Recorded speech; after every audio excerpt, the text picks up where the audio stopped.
The Val and Dirk Adventures, Volume 1, Hurting and Loving It.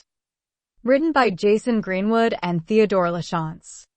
Copyright 2021, 2022, 2023, 2024 Jason Greenwood. All rights reserved. Session 1, Hurting and Loving It. Chapter 1, So It Begins. It was a beautiful sunny morning at our handsome hero's simple campsite that he set up quickly the night before. The smoldering ash of the night's fire was almost completely out. He was still sleeping with his blanket that covered him as he laid there just beside the embers.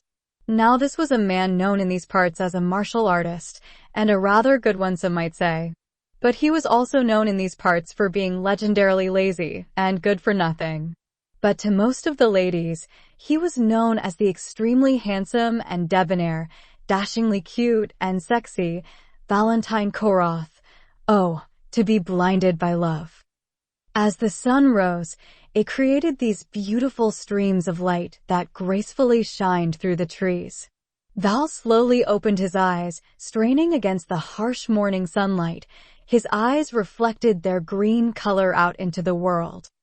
Oh, great, it's morning. That was too short of a sleep. He got up and stretched his arms to the sky and let out a big yawn. He packed up his blanket and pillow, then unfolded a leather tunic that he put on over his long-sleeved dirt and blood-stained cotton shirt, followed by his shoes and pants. Now he was ready to face another day. Then all of a sudden, from out of nowhere, an army of orcs suddenly emerged from the forest's edge, flooding into the campsite, trampling everything, including Val, in their wake. They paid him no mind as they kept running to wherever they were headed. Val quickly tried to dodge them, but for the most part he got trampled pretty badly. After they passed through, there was nothing but a great mess of orc footsteps left and flattened bushes. That was a lot of orcs, he muttered to himself as he checked himself to see if he was injured. Luckily he managed to avoid getting hurt badly, just a few scrapes and bruises. What the hell was that all about? Orcs aren't usually seen around here, he said as he gained his composure once more, then brushed the dirt off his clothes. That was a lot of friggin' orcs, Val said with shock and annoyance. Hey, are you okay down there? A voice called out from above. Val looked up with a confused look when his eyes met those of a large and familiar-looking, what appeared to be, half-elf. Yeah. Okay, good. Was worried there for a second. You sure you're all right? Val looked at what used to be his campsite, then looked back at the mysterious half-elf-looking guy kneeling in a tree. Yeah. He then recomposed himself and asked, "Who are you?" With that, he jumped out of the tree and landed softly on the ground with great ease and quietness. His large, non-elven-looking biceps glistened in the sun. You should know my name. I am Dirk. He rested his hands on his hips as his shoulder-length straight blonde hair frolicked in the breeze. Don't you remember these bad boys? He smirked as he showed off his biceps. I am your older brother, Dirk Koroth. Val looked him over with one raised eyebrow. He wore a solid-fit leather vest, a black braided belt that held up his dragon scale pants that looked like imitation dragon scales, and his boots looked worn and old, yet tough and comfortable. He wore a battle bow that was strapped to his back that rested beside a large fan-shaped quiver full of arrows. His bracers were equipped on his wrists with shiny metal highlights. Then his eyes went all bug-eyed at the realization of the simple truth that he was his brother. Dirk, he yelled, as he ran to embrace him in a very manly, brotherly hug. Extremely manly, and not at all feminine, like a bear hug. What the hell are you doing here? Dirk pushed him off and crossed his arms. I've been searching for you for almost a year. Where have you been all this time?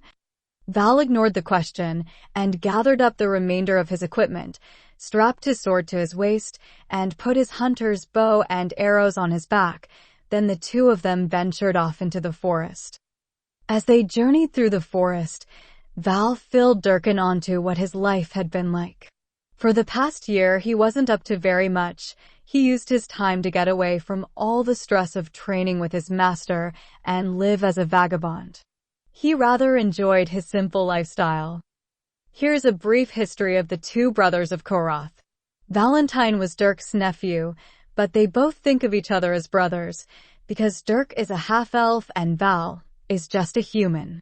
So, Dirk is about the same age as Val, but in elf years. I know it's complicated, but that's the way it is. Also, Val's father is Dirk's brother, and Val's grandfather is Dirk's father. You get all that? Good, 'cause it confuses the heck out of me. Oh, and they also trained together at the Korath House of Anything Goes School of Martial Arts. Dirk stopped in his tracks, making Val stop and turned around to see what he was up to. Dirk stared at Val as his hair fell in front of his eyes, muscles rippling down his arms. You mean to tell me that you ran away from training at the school just to relax and take it easy? Dirk said with a deep anger, but he still held back. Yes, that's about the gist of it. I was training on my own, kind of. Well, not really, more like mental training, he casually replied. Well, I'm taking you back to the dojo and we're going to train extra hard and extra long. Does it have to be hard and long? Can it be just short, shriveled, and always just a little to the left? Dirk just ignored him and continued on. They soon reached the kingdom of Niweel, a huge castle surrounded by a city, and surrounding that city was this large, solid, wooden wall with hand-carved window wells every 100 feet or so. Each window was filled with stained glass that depicted pictures of heroism and valor. This is where I've been living, Dirkie. They know me, man. Well, not all of them, but hey, I've called it home for a year. They both reached the castle gates. The gates were these huge, wooden, thick, tall terrace doors, which appeared to be tighter than a bull's arse at fly time. Hey, who goes there? A voice shouted from up above in a guard tower. He was a scruffy-looking man with a looking scope pointed at them. Oh, it's you, Val. Sorry about that. There's been talk of some strange folk abroad. Can't be too careful, you know. Who is that with you? He looks strangely familiar. I can't quite seem to put my finger on it. But he looks very, very familiar, like I'm supposed to remember something. Oh, this guy right here? Val asked the rambling tower guard. This is my long-lost brother. Wait a second. He started to jump up and down excitedly. Hey, it's you. It's you. You're the one it's you.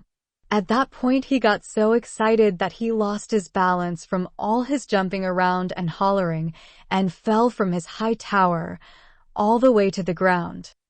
Both Val and Dirk watched as he fell and landed on his arse. They looked at each other in horror. Val? Yeah? I think he's dead. Yeah. We should probably go in another way. Yeah. So, they started to run alongside the huge-ass stone wall, and eventually they made it around a corner. Stone, really? Stone? I thought it was a wood wall. Who wrote this? Val stopped and peered back around the corner to the entrance. A couple of guards were crowded around the fallen guard. Val started to snicker a little bit as one of the guards began to kick him lightly in the gut. The guard wouldn't respond. Then the thought actually struck Val, entering into his brain like one of shock and horror. He is dead. He's really dead. The two guards were just standing there staring at the dead tower guard, wondering how in the hell this had happened. So, Frank, do you know how this has happened? Nope, not at all, Joe.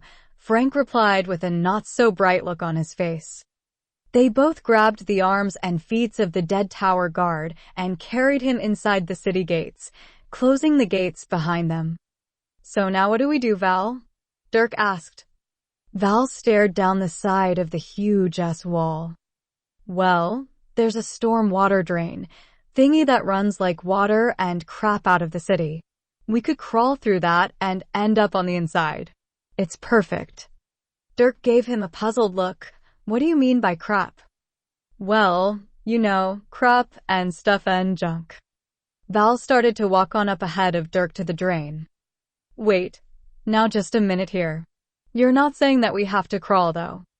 No, of course not. Now follow me.